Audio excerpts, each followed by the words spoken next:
Welcome back to the deep dive. We've just finished going through quite a stack of material on dogs. Yeah, it was pretty comprehensive stuff. And our mission today, it's pretty specific. We're aiming to pull out the absolute best, most engaging bits of information about dogs. Right. The idea is to create something really solid, like the groundwork for an educational video aimed at kids, wasn't it? Exactly. A kind of masterclass, but, Yeah.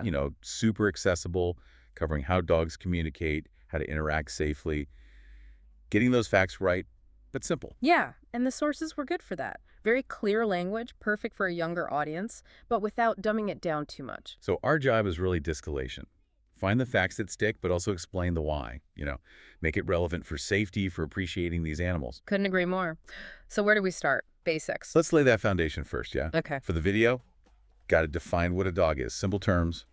Warm-blooded, has fur, 4 legs, usually a wagging tail, that super curious nose. Okay, the biological basics. But the context is maybe even more important, wouldn't you say? Definitely, that relationship aspect. They're domesticated. They've lived and worked with us for, thousands of years? Thousands, yeah. Same family as wolves and foxes, Canidae, but they've specifically adapted to be alongside humans. That partnership angle, it sets the stage for everything else we talk about. Good point. Okay, so building on that, Mm. let's get into their abilities.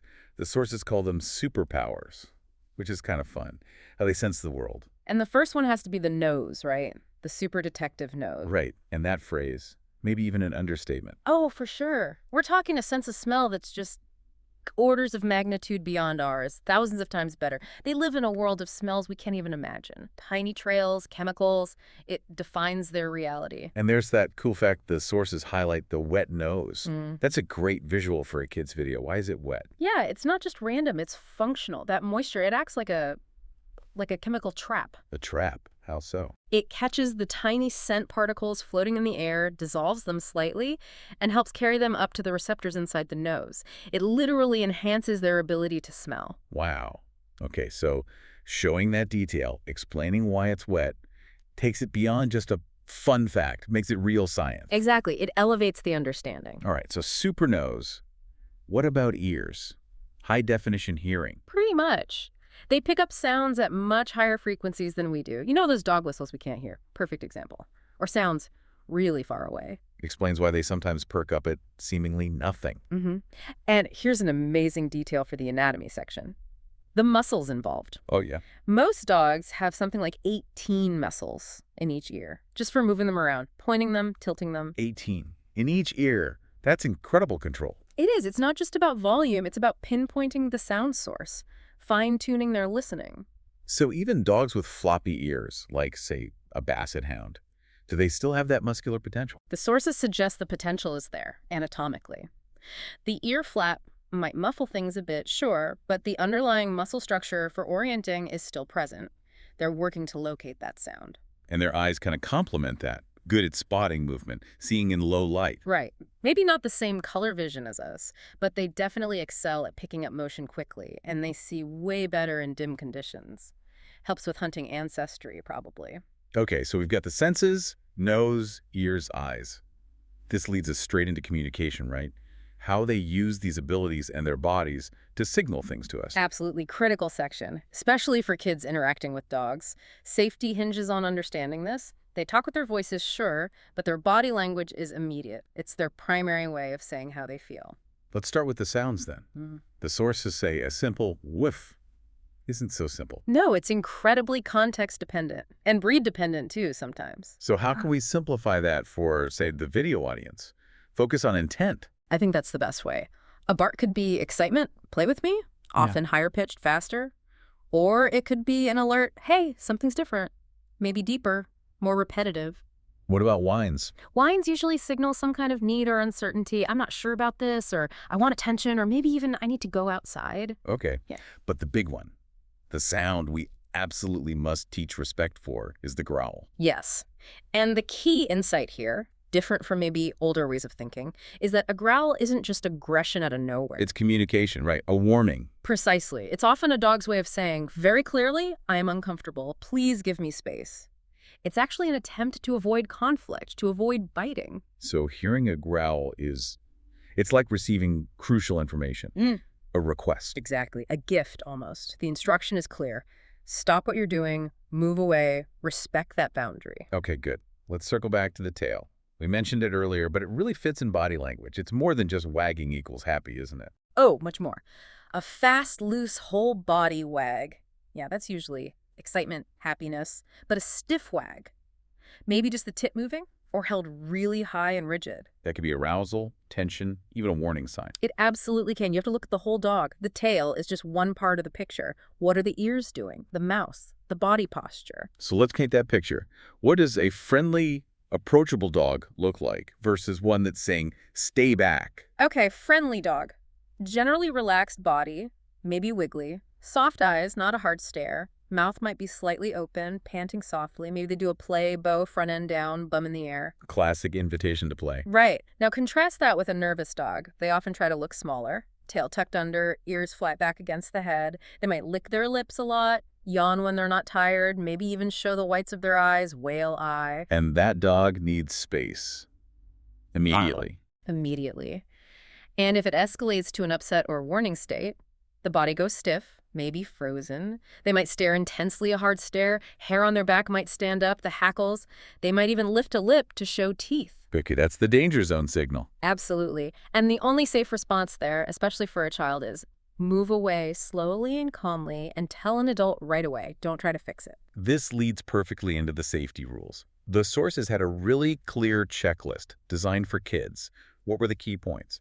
Non-negotiable rules. Number 1, always ask the owner first. May I please pet your dog? Teaches respect from the get-go. Crucial. What's next? Let the dog approach you, or at least sniff your hand first. Hold your hand out, low, maybe slightly to the side, palm down or sideways. Stay still and calm. Let them get your scent. Decide if they're comfortable. No sudden movements. Let them make the choice. Okay. And if they seem okay and the owner says yes, how to pet? Gently. On the back or the shoulder or the chest are usually safest. Avoid reaching over their head quickly and absolutely never pull ears or tail. Gentle strokes in the direction the fur grows. Got it. And the last big rule, space during certain times. Yes. Give dogs space when they are eating, sleeping, or if they're busy with puppies. Those are vulnerable times or times they feel possessive. Just leave them be. It's basic respect. That makes sense. Now, what about the kid's instinct if they do get scared? Running and screaming seems natural, but the sources warn against it. Yeah, it's the absolute worst thing to do, unfortunately. Running can trigger a dog's natural chase drive. Even if the dog means no harm, it might think it's a game, and that's terrifying for the child. Screaming can also escalate things. So what's the advice? This simple action. Stand still like a tree. Sounds silly, but it works. Arms down by your sides, stand tall and quiet, and look down at your shoes, not at the dog. Why look away? Direct eye contact can sometimes be seen as a challenge by a dog. Looking away, being still and quiet, it makes you boring, uninteresting. The dog is much more likely to just sniff and move on. It de-escalates everything. That's brilliant. Simple, memorable, effective. Stand still like a tree. Okay, let's shift gears a bit.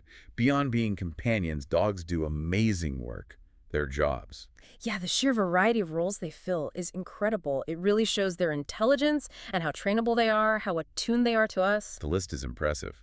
Guide dogs for the visually impaired. Hearing dogs alerting deaf individuals to important sounds. Rescue dogs, finding people in avalanches or after earthquakes, using that amazing nose and persistence. Then you have police and detection dogs sniffing out clues, drugs, explosives. Their noses are literally tools for safety and justice. And therapy dogs bringing comfort to people in hospitals, nursing homes, schools. Just by being there. Such important work. It reduces stress, brings smiles. It's a real service. And let's not forget the most common job. Family companion, providing love, routines, getting us outdoors. They teach kids responsibility, empathy. The benefits are huge. Which means we need to teach kids about their responsibilities to the dog, right? Yeah. The daily care checklist. Absolutely. A dog isn't a toy. It's a living being needing consistent care. For the video, this part is key for any family considering getting a dog. Okay, so the essentials. Fresh water available always.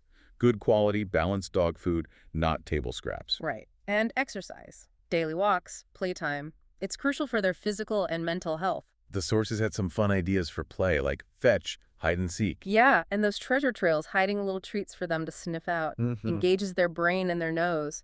Mental stimulation is just as important as physical. Good point. What else on the care list? Grooming Definitely. Brushing regularly, depending on the coat, occasional baths, keeping nails trimmed so they're comfortable walking. and vet visits. Checkups, vaccinations, Yeah, keeping them healthy long term. can't forget that. And finally, maybe the most important, love and attention. They're social animals. They need to feel part of the family. That connection piece ties right into training, doesn't it? Building manners. It does, and the sources were very clear. Training should always be positive and kind. Patience is key. No yelling, no hitting. That just breaks trust. Exactly. Positive reinforcement is the way. Reward the behavior you want. Keep lessons short, fun, and end on a good note. What's the method? Say the command once. Right. Say the cue like sit just once, give them a moment to figure it out. The instant they do the right thing, even partly, mark it with a happy yes or good, Yeah. and give a small, tasty treat. Builds confidence. Makes them want to learn. Precisely. It Right. builds that bond, that trust. They learn that working with you is rewarding. Okay, before we wrap up, the sheer variety of dogs, hundreds of breeds, plus all the wonderful mixed breeds or mutts. Huge diversity. The sources used examples like the super smart border collie, bred for herding, The friendly golden retriever or Labrador, often great family dogs, love water. the beagle, driven by its nose, the Yes. clever poodle. It shows the range. But the main takeaway, regardless of breed or mix, Every single dog is an individual. They have their own personalities, quirks, fears, joys. Breed gives tendencies, maybe, but you have to get to know the individual dog in front of you and respect them for who they are. that feels like a perfect summary point. So, bringing all this together, Hmm. what's the core message we want this deep dive and ultimately the kids' video to convey? I think it boils down to respect, communication, and safety. Understanding dogs, how they think, feel, communicate, allows us to interact safely and build those amazing bonds. And recognizing the responsibility involved. And the benefits that come back to us, right? Dogs teach us so much. Patience, kindness, routine.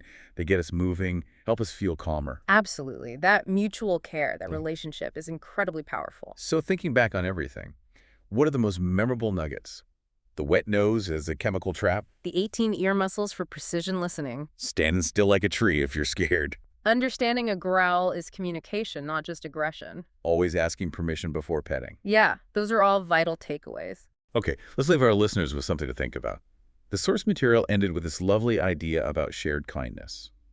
And it connects to a bigger thought. Which is? If a family is thinking about getting a dog, it's a huge commitment. Years. A decade, 15 years, maybe more, of daily care. It's not temporary. So true. And maybe consider adoption. So many wonderful dogs are waiting in shelters, needing homes. Adopting saves a life and brings incredible joy. Right. And think about that moment the source described. That quiet connection. You approach respectfully, you offer your hand, slow and calm. The dog investigates, maybe leans in, soft eyes. That shared moment of trust. No words needed. Exactly, that unspoken understanding, that mutual respect. Hmm. Maybe that's the real magic of dogs. And that's what we hope kids and all of us can learn to cherish.